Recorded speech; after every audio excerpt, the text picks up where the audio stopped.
Welcome to the CCS Navigator training videos. In this video, we're going to just get started on UI design and an introduction to the Create Objects toolbar within Navigator as it relates to building custom interfaces, designing user layouts, and custom control surfaces.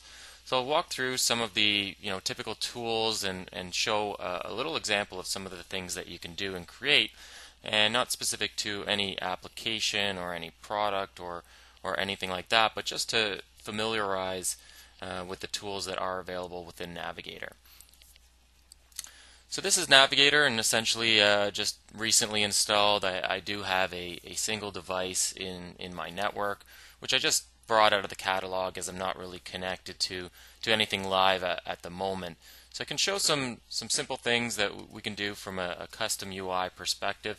This would be applicable to client-server installations and any license that has a graphical navigation option enabled. So that would primarily be the server option and the SNMP, and then clients, if they were logged into the server that had that feature enabled, would also get these pages served up to them as well. But the main focus of this exercise or this video is to actually create the pages that would then propagate to the servers, or sorry, to the clients. So what I'm going to do is I have my Navigator application up here. If it doesn't look the same, it may have a toolbar underneath or detached. But these toolbars are enabled if you just click on an empty space in the toolbar, and you can turn on the various toolbars for the application. So there's the standard one, which is basically saving, refreshing, cut and paste type utilities, open, close, delete, new page, and that sort of thing. The one that I'm going to be covering off is the Create Objects, which you can see right now is grayed out. It will be enabled once you have a page open that you can view. So first things first, you should be in build mode. That is under the file operational mode. But I believe you can also see it on the status bar if you have that at the bottom, which you can also toggle between build and control by right-clicking on that status at the bottom.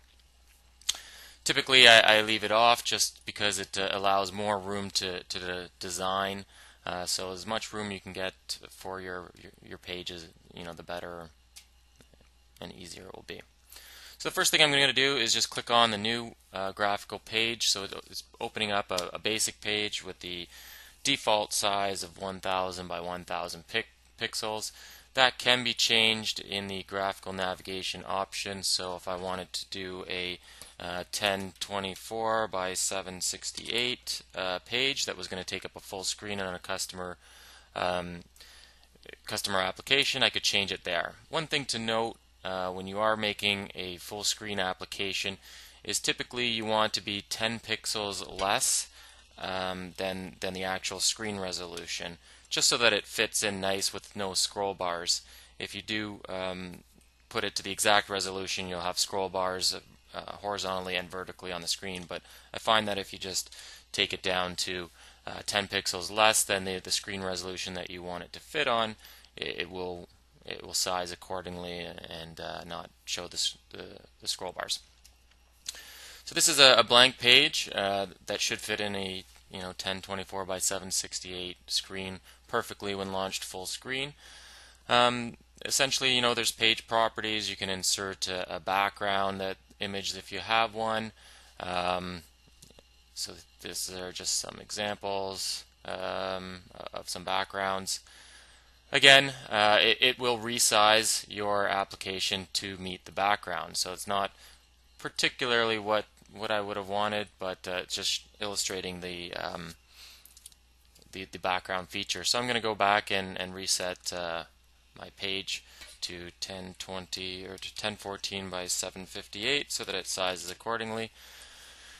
And you'll notice that after I opened the new page, you have the toolbar that lights up. The arrow is the default thing. It allows you to select objects that are on the screen, move things around, and that sort of thing. The button, you'll see that the button or the cursor is now changed to indicate that I have a button tool.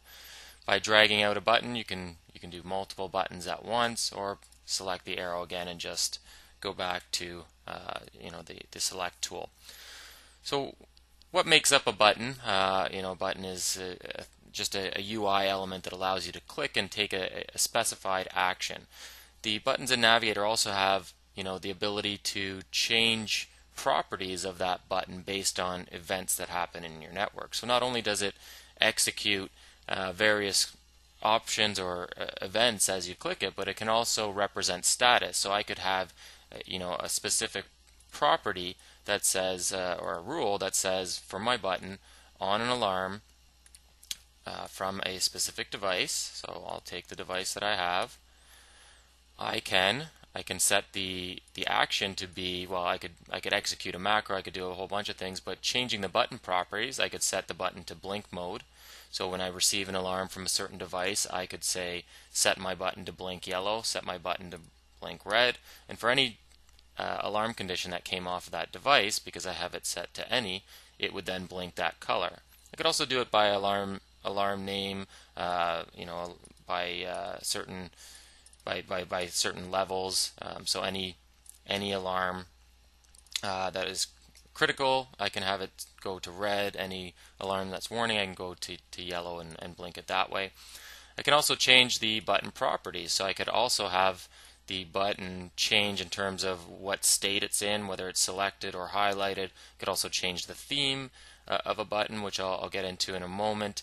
I could also disable the button and do some other things like changing the custom value or the title of it, or change it to a custom or global property value. So it's kind of interesting because you can do a lot of things with this button rather than just clicking. So I'm going to delete that action. I'm going to go into the button tab of the object properties. So in the caption you can enter a button description that will show up on the button. So I'll call it button 1 for now. You can also change the color of that button to be any color that you want. We also support button themes. So we have a bunch of built-in button themes that you can go through, find one that meets your needs. Some of them are button themes that are used on various other applications within Navigator. But again, it's once you pick a theme, the color becomes irrelevant. The color is only for the baseline button control. So you can add your own themes, modify existing themes, and build out a UI specific to a customer's branding or their colors, just to give them a look and feel that is all their own. So again, you can edit the font, just change it to a black theme, and so you can't really read the black lettering, so I'm going to make it bold. I'm going to make the color stand out, so I'll make it white, and I'll blow it up a little bit. So now we have a button. To preview what it looks like in the highlighted and selected states, you can toggle these buttons just to see, so it doesn't seem to have a selected and highlighted state. The selected state is a small glow, the highlighted state is a blue glow. So these can also be changed based on other properties that you've set within other rules in the system. So I'll get into that in a little bit more. So that's basically what a button is. You'll notice that if I just go into build mode, I haven't assigned it to do anything, so it will just be an interactive button that shows the clicks. I'm just going to call this page. It asked me to save the page, so I'm going to save the page here before I can go into control mode. And now you'll see that it simply has a clicking event. So that is by default what a button will do. It does nothing unless you actually assign it to do various things. So for instance, I can create a rule that says on mouse click, so when it gets clicked, I want to execute a macro, or I want to execute a router salvo. I want to take control of a specific device, load a layout, load a different page, get device values for a specific device, launch a product user manual, presets, layouts, all sorts of things that just are here by default. You can set full screen to on and off, so you can toggle between those two. You can do an SNMP set or get, and all sorts of things, take cross point, take selected, and that sort of thing. So really it allows flexibility to build user interfaces and create these rules for button clicks on your on your UI. So again, I'm just going to assign it a basic event, say to when it's clicked, take control of this. So when I click this, it'll launch the user interface for that one device that I have up in my network. So another thing that I can do is stack these rules on top of each other. So I could have another one that says essentially on mouse click do something else. So I could load a layout, or let's say load another page. I would then select which page I want to, and from a previous video that I've done, I have the browser window, or the browser page that I've loaded previously for another video. So I'm going to take away the first one because I don't actually have a device online. So again, I can just take this event and delete it. You can also copy and paste rules if you just need to change various things. So if I wanted another button to do something, I could copy and paste a rule between buttons, or just add stack events that have the same event in action within that object.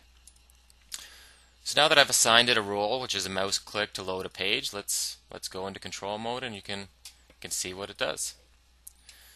So now I've moved into control mode, the grid disappears from the UI, and I click my button, and now I have my page that I've created for another video, which is basically in the ActiveX. I build this in the ActiveX video, which just has other button properties that toggle between web browsers.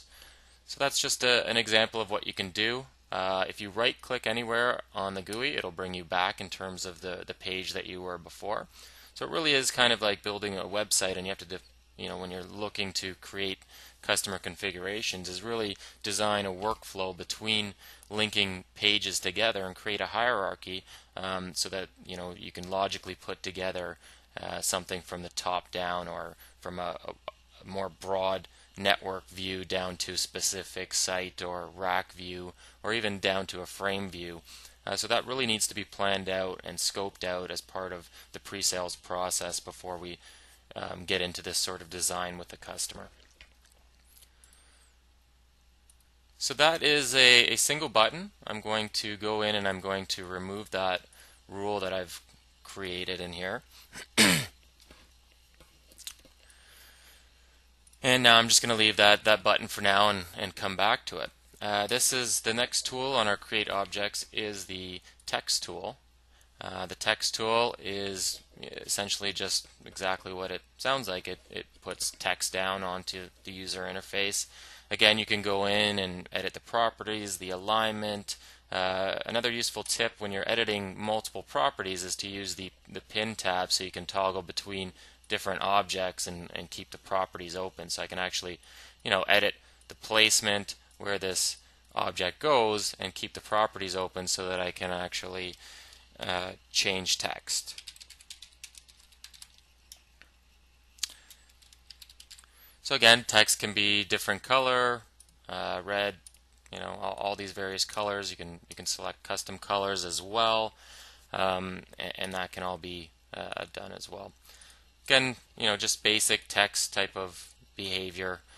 What's interesting again is the access to the rules. So all of the objects have the ability to add rules. So we could do the same thing that we did for a button and change the color to a specific, or change the text color based on a specific alarm on a device that comes in. You could actually change the word. So if you had a failover situation and you wanted text to display that something has failed over, you can listen to an event in your system that triggers the failover and have the text say failover in red and notify the user through the UI that something has occurred on the network.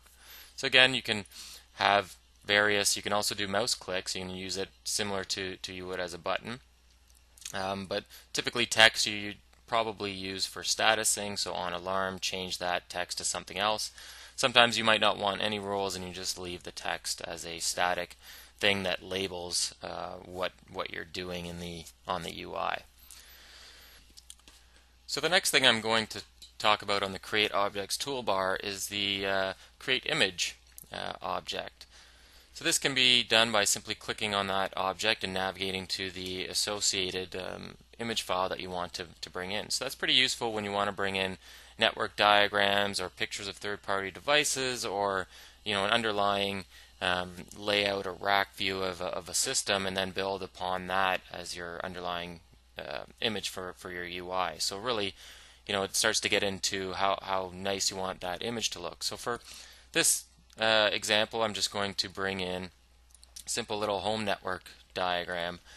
So this just shows various Wi-Fi and just setting up a home computer DSL connection. So for this purposes, it illustrates the point. We have an image in there. There are things that you can do, such as setting transparency colors, but that's only related to bitmaps, which will allow you to see through pictures, but you'd have to set a bitmap color. Navigator doesn't support PNG or transparency layers. Another thing that you can do is set rules. So there's various things that you can do, but for the most part, when you insert an image, it primarily is relatively static and just sits there, and you add or layer on functionality after. So the next thing I want to talk about is hotspot. So that's kind of what I was talking about, where you overlay functionality on top of this layer. So a hotspot is a unique property or a unique object, in fact, that you can't even see it. You can only really see an outline of that device. So you can see that I've just dragged out, created a hotspot. I can resize it. It's square. But what it has is it has unique abilities to link pages together in what we call a graph. And the graph is a background mechanism that allows it to link various pages together. And why that's useful is it allows alarms or events to propagate from page to page. So as you create UIs and layouts and you link these pages logically together, you'll be able to see alarms bubbling through pages. So when you create your top level parent, if it were a network, multi-site network, you could have just the hotspots that drill down to specific locations, and then as those locations experienced events or failures or alarms, those would then propagate up to the parent level, and you would see that hotspot illuminate from that higher up level. So we can demonstrate that. I have a device here that is not online, and it should by default have a loss of connection alarm if I move into control mode. So what I'm going to do is I'm going to pretend this little box up here is my X75, and I'm going to put the hotspot around it. I'm going to create a new page, and I'm just going to drag this X85 over there. So this could be a rack view where you have multiple devices, and I'm going to save this as, let's call it, I'm going to save it as a rack view.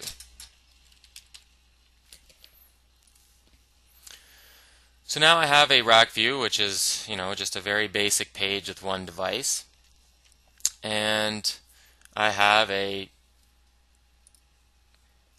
top level. I'm going to move the button and text out of here for a moment, and I have the top level object, and I have a hotspot over top of this piece of equipment. So this could represent a rack or a location. So as I create the logic that says on mouse click for the hotspot, I want to load a page. So by creating this event and linking it to the rack, any alarm that's on that rack page will now cause this hotspot to glow in red and flash on the UI.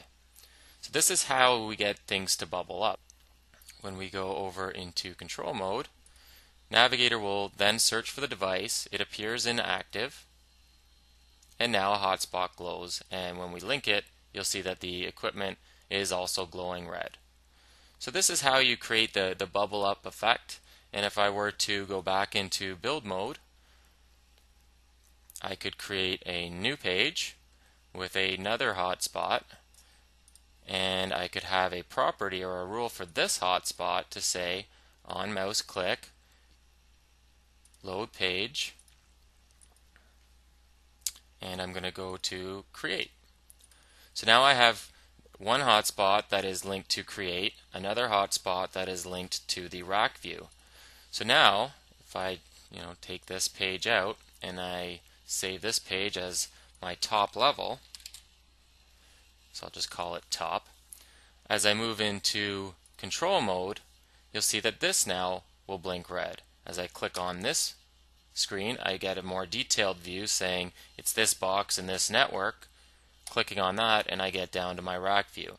So again, it's just an example of how things will propagate from page to page to page by linking them through these hotspots. Again, it doesn't look like it's an application right now, but this is just for demonstration purposes only, and it shows the functionality of how hotspots work and are linked together. Another interesting thing is that anything with a on-click event will link in the graph, but the hotspot is the only one that will show it.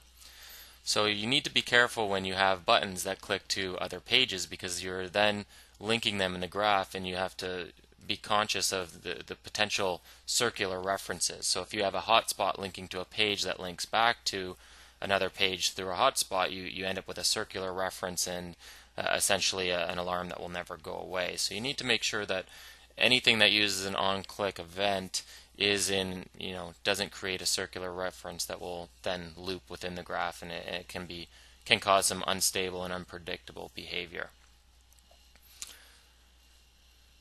So moving back into build mode and going on with the create objects, I'm just going to go through some of the more commonly used ones, just so I can give some more examples. So I'm going to go ahead and just delete the hotspots altogether, and delete the text. And what I'm going to do is I've created a couple other pages, and so I'm just going to create a graphic on that top level one. And I'm going to delete the hotspot, and I'm going to just drop in a word that says top, just indicating what page it is. I'm going to save that. And then I'm going to take my rack view, and I'm going to move this up here, maybe drop in a text that says rack. So now I have two pages that are now labeled through text. I'm going to save that and close it out. So I have a page top and a page rack. So in things like HTML, we have the frames that allow you to keep certain things on the screen while showing you other pages or nested pages. Navigator also has a way to do that, and it's basically using Navigator frames. And what frames are is an embedded object or an embedded Navigator page. So I'm going to go ahead and basically draw out a frame. So you'll see it's labeled Navigator frame, and right now it basically has no functionality. It doesn't load in any page. And what we're going to do is we're going to change that behavior. So I'm going to create another button. I'm going to have two buttons here, and basically what I'm going to try to do, or the intent of this exercise, will be to load those two other pages, top and rack, into this Navigator frame without ever leaving the create page. And to do that, we're going to need to tell the frame exactly what we need to do. So I'm going to first start with editing button properties. So I'm going to say this one will load top, this one will load the rack page. Now just by typing that, I haven't really done anything, and I need a way to tell the frame to react to the button click. So we do this through what we call global properties, and that can be found under the Tools menu under Rules and Macros. So by selecting the Global Properties tab, you can then create a new one that will basically track the frame or the specific variable that will load contents into the frame. So I'm going to call this frame control. I'm going to set it to a default value of 0 and just give it a description so I know what it is.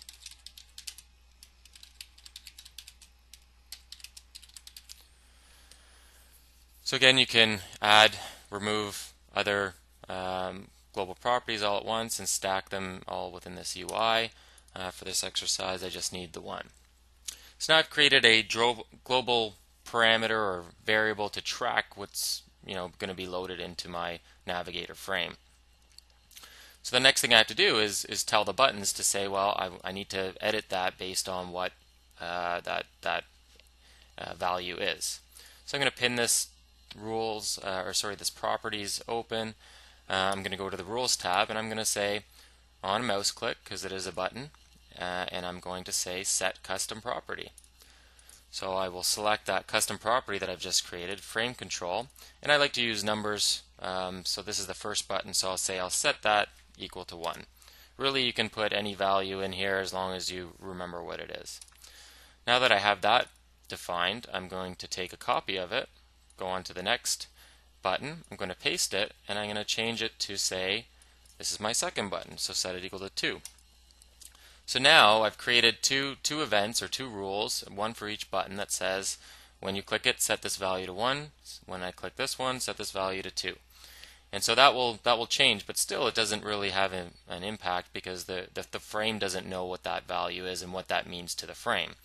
So I'm going to click on the frame, and you'll see now it's changed to the frame property. So you can look at some of the Navigator frame specific options, such as automatically fit the page in the area, disable vertical scroll, disable horizontal scroll so that it fits nicely and doesn't show that.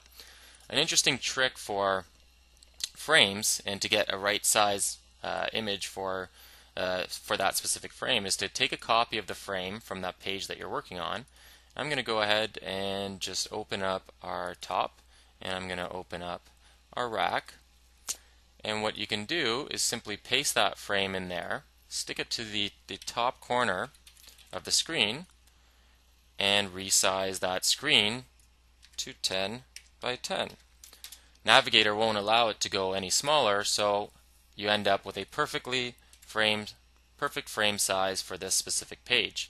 So now I'm going to save that, and I'm also going to do the same thing for the rack as well, just so I get perfectly sized Navigator frames when I load the contents in.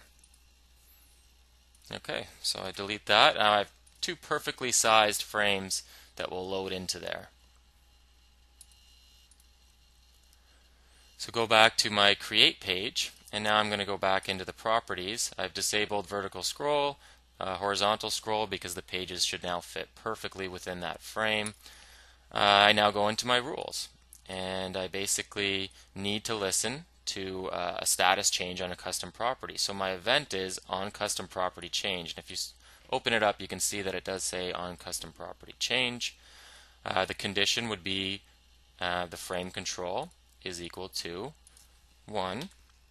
So when the frame control is equal to 1, I want to load a frame page, and I select top, because top is what sets that value to 1. Again, I'm just going to copy and paste that, change the condition to 2, and adjust my action properties to say I want it rack for 2, rack view. So when I move into control mode, the expected behavior would be that when I click on top, it loads top into this frame, and when I click rack, it puts rack into this frame. But there's nothing saying when I first go into control mode what it should do. And so what I'm going to do is I'm going to add an additional rule that says on load page, load frame page, and I'm going to say, my default one is top because that's the first one. So I'm going to do a save all. I'm going to move over into control mode, and you'll now see the default top page loads into there, and the rack page will load in as I click rack. Notice how it's perfectly fitted to the page, and I can toggle back between them. So this is extremely useful behavior when you're creating custom GUIs, and you can do this multiple times on the same page and have frames. You could even have the same example running in here where frames are running in frames within frames. So it's really in how you put it together, and you just design each page in nested frame in a different way. So I'm going to go back over and maybe into build mode and show maybe some more applications of what this functionality could give you. So I'm just going to rename this to video processing, and I'm also going to go into rack, and I'm going to call it logo. So there's a reason why I put those specific names in there, and I'm going to go over to top. I'm not going to rename this page, but I'm going to delete this. the functionality for getting the frames in there is already there. So top, we said, was going to be video processing. So I'm going to open my parameters window, and I'm going to select the x85, and I've already went into my favorites of that x85, and I've selected the favorites that I want to show up in here. So there's thousands of parameters. I don't want to go through and reselect them, but that's how I've set these specific parameters. So I'm just going to select the first 4 parameters, and you'll notice that all of the controls are just created on the fly just from dragging it over. So I'm just going to position them a little bit different, maybe move them in the center. Yeah, looks good. And then I'm going to add a text field that basically says what the page is, and that's video processing. I'll just use proc for short. I'm going to make it bold. I'm going to make it stand out, change the size, and that means I'll need to resize this. So now I have video proc, and I will save that page and close it. And now I'm going to open the rack page. And I'm going to reuse this one to say logo, bold, and I believe I used 24 just to make it consistent. So I'm going to delete the x85, or actually I can leave it in there. And now I'm going to take the other parameters that I've chosen for logo. Let's see, logo file. Let's see what these come up as. So there we go. I'm just going to leave these in the default position, maybe just center them a little bit.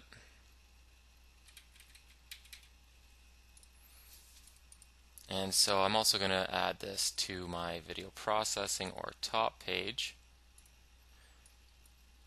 There we go. So now we have our pages created, and if we go to into control mode, we don't have the device online, but you can see now that we basically have the controls laid out. If it wasn't inactive, they would be illuminated and not grayed out. And it allows you to toggle between logo controls and video processing controls of a given device. So you could have this as device 1, device 2, and load in specific controls for the various devices. Or you can use it for different areas, for third parties as well. So this could be third-party controls that you wanted to put in that were based on SNMP parameters that you had dragged over and created, a UI like this. So by also dragging out the equipment, we can also double-click on that. It would provide us with the standard user interface and all of the parameters for this specific module. And that's for CCS devices. We have built in all these user interfaces for that function. But again, creating custom operator screens or custom screens using a combination of frames and dragging and dropping parameters is a very useful way to lay out your screens. So it's a practical application of how you can use frames. So again, going on into some of the other things that you can add, and a lot of these are also available via the right-click menu, create, and again, some of them, they're all right down here. So I'm going to, the next thing we can look at or talk about are ActiveX controls. These are, ActiveX is a set of Microsoft, or it's a framework by Microsoft to design these controls or components. And it allows you to insert things like media players, flash players, web browsers, and various other components into the system. So there is a separate video that covers sample of an ActiveX web browser that I encourage you to also take a look at to understand how you can manipulate, change various properties of an ActiveX and integrate ActiveX into your specific application.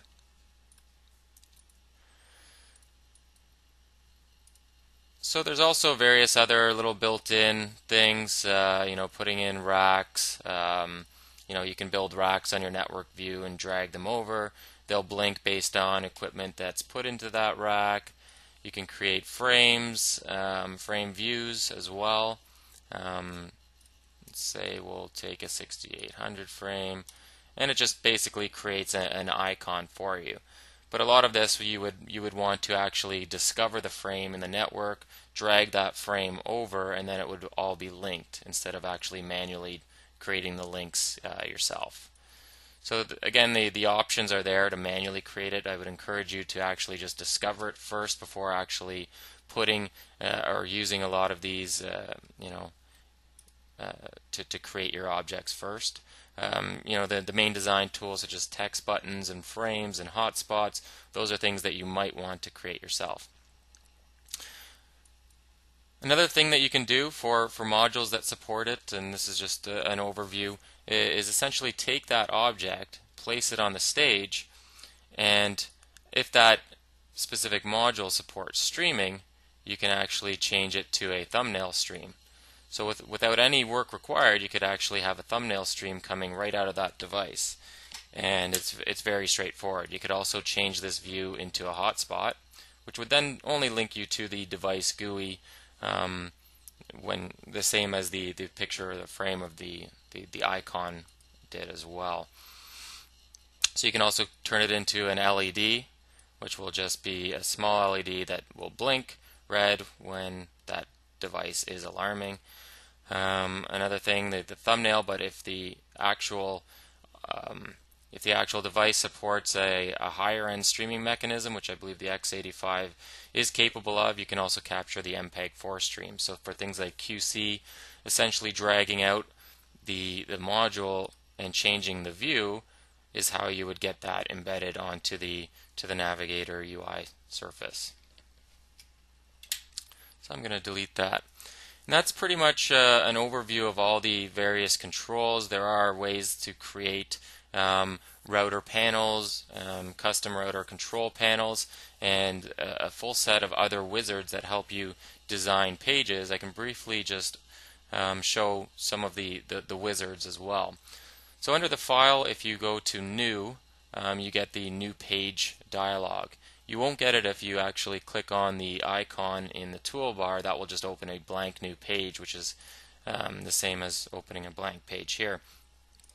But what you can do is we have these embedded wizards within Navigator that allow you to open up or create pages based on answering a few simple questions. So one of them is a frame view. It'll ask you which frame type, and these are only for Harris supported frames that are using CCSP protocol.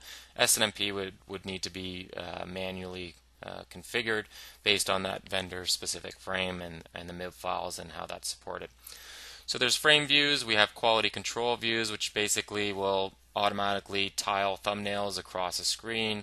So for QC, for 6800 modules that support thumbnails, for our 1RU processing that supports thumbnails and MPEG streams, you can use this wizard to create a full quality control or confidence monitoring page. Clicking on the router tab will show you the various router control panels, and this will allow you to set up sources, destinations, and create custom control panels for your routing system. There will be a separate video that goes into more detail around building custom router control panels.